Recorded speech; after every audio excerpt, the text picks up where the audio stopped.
Welcome to remix king channel. మన ఇంట్లో కూడా వస్తూ ఉండే చర్చ ఇది. వండిన బియ్యాన్ని తినాలా లేక చపాతీ తినాలా అని రెండింట్లో ఏది బెటర్ అనే టాపిక్ మీద గంటల కొద్దీ చర్చలు పెట్టుకునే వారిని కూడా మీరు చూసే ఉంటారు. మరి న్యూట్రిషన్ నిపుణుల ప్రకారం చపాతీ రైస్లో ఏది బెటర్, ఏది తింటే మంచిది, ఏం తినాలి ఇప్పుడు తెలుసుకుందాం. నిజానికి ఇప్పుడు మనం తింటున్న రైస్ పూర్తిగా న్యూట్రియంట్స్ని కలిగి ఉండదు. కారణం తెలుసుగా, మనం తినే రైస్ పాలిష్డ్, తెల్లగా ఉండేట్టు పాలిష్ చేయడం వలన fibre, iron, calcium, B complex విటమిన్స్ని కోల్పోతుంది రైస్. అంటే మనకు అందేది స్వచ్ఛమైన బియ్యం కాదన్నమాట. చాలా మందికి తెలియని విషయం, ఇప్పుడు మనం తినే బియ్యంలో కార్బోహైడ్రేట్లు కూడా తక్కువే.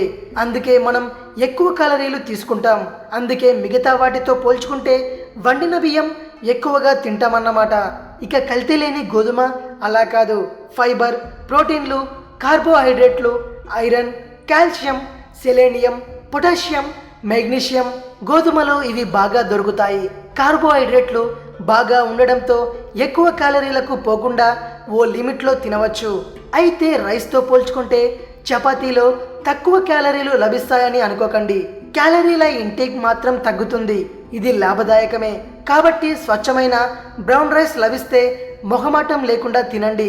ఇక వైట్ రైస్, చపాతీలలో ఏది తినాలో మీకే వదిలేస్తున్నాం. కానీ చపాతీ మాత్రం వైట్ రైస్ కన్నా బెటర్ ఆప్షన్ అని చెప్పవచ్చు. ఇది విషయం.